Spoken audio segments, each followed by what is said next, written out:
Listen up, if you think day trading is your ticket to easy money, you're already in the 90% headed for failure. Conventional wisdom says work hard, stay persistent, grind long enough, and you'll make it. But here's the brutal truth. Most traders are grinding themselves into bankruptcy because they're following advice that sounds tough but is actually toxic. Today, we're going deep. We're dismantling the 3 lies that guarantee your failure, exposing the psychological traps that nobody talks about, and replacing all of it with the cold, hard tactics that separate the 10% who win from the 90% who wash out. Stay until the end. Before we get into the lies, let's talk about the actual data, because most people throw around the 90% fail stat without understanding what it really means. A study by the University of California analyzed over 10,000 day traders over a 16-year period. The results were brutal. Only 1% of day traders were consistently profitable year over year, not 10%, 1%. Of the remaining 99%, about 75% quit within 2 years. Not because the market beat them, because they beat themselves. They made emotional decisions, broke their own rules, and let psychology destroy what could have been a profitable edge. Now here's what's interesting. The traders who survived past year 2, their win rates weren't dramatically higher, they weren't smarter. The single biggest differentiator was behavioral consistency. They did the boring, disciplined thing over and over again while everyone else chased excitement. That's what this video is about, the behavioral and psychological framework that keeps you in the game long enough for your edge to actually work. Lie number 1, more trades equals more money. Most traders fall into this trap because it masquerades as hustle culture. Your blood boils with excitement, and that voice in your head screams, trade everything, stay active, show the market who's boss. It feels right at first because society glorifies the grind. Think Wolf of Wall Street, phones ringing, constant action, money flying everywhere.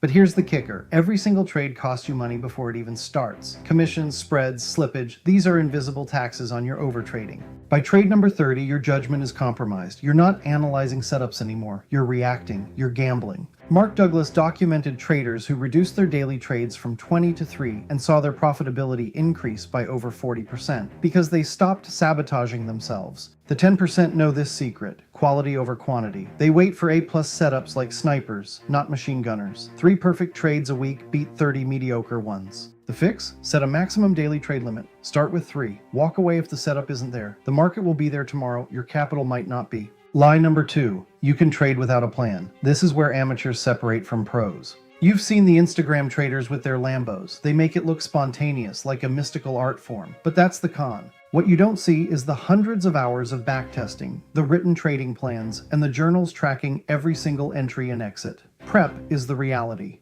Trader A jumps in because it feels right. Trader B executes mechanically on a checklist. One is down 15%, the other is up 8%. The difference? The plan. Here's what a real trading plan looks like. It answers 6 questions. If you can't answer them, you don't have a trade, you have a gamble. 1. What am I trading? Specific instruments only. 2. What's my setup? Exact criteria. 3. Where's my entry? Exact price or trigger condition. 4. Where's my stop? Non-negotiable. 5. Where's my target? Minimum 1.2 risk reward. 6. What's my position size? Calculated before every trade. If you can't answer all 6, you have a gamble. And the casino always wins gamblers' money eventually. The 10% operate like surgeons with checklists. Lie number 3. Losses are failures. This is the psychological killer that wipes out more traders than bad strategy ever could. You've just taken a loss. That voice screams, you're a loser. You're not cut out for this. It requires brutal self-honesty to stop that voice. Society conditions us to see losses as personal failures. School red marks, sports losses. When a trade goes red, it triggers a judgment on your identity. Here's what happens in the brain. The loss triggers the amygdala, your threat response center. Cortisol floods your system. Your rational brain goes offline. Instinct in trading means revenge. It means doubling down. It means I'll get it back. This is revenge trading, the single fastest way to catastrophe. One bad trade becomes a blown account because of the psychological response, not the trade itself. 90% get destroyed here because they operate on instinct, not analysis. Now, I want to talk about something that quietly destroys traders who've actually fixed the first 3. It's called lifestyle creep in your trading account. You've had a good month. You're up 12%, so you increase your position size, not because your strategy warrants it, but because you feel invincible. Confidence becomes arrogance. The 10% keep sizing mechanical, regardless of how they feel. This is boring. It's supposed to be boring. If your trading is exciting, you're doing it wrong. Enough theory. Let's fix this with real objective moves. 5 steps. Write these down. Step 1. The 1 to 2% rule. Your financial firewall. Cap losses at 1-2% of total capital per position. No exceptions. This isn't optional. It's your firewall against emotional stupidity. Make your exits mechanical. If you risk 2% and hit 10 losses in a row, you're down 18%. Survivable. If you risk 10% and hit that same streak, you're down 65%. That's a destroyed account. Step 2. Build your trading plan this weekend. Sit down for 2 hours and answer those 6 questions. Find your edge in backtesting before you risk real money on it. But here's what the 90% miss. Losses are just data points in a probability game. Even the best setups with 70% win rates lose 30% of the time. That's not failure.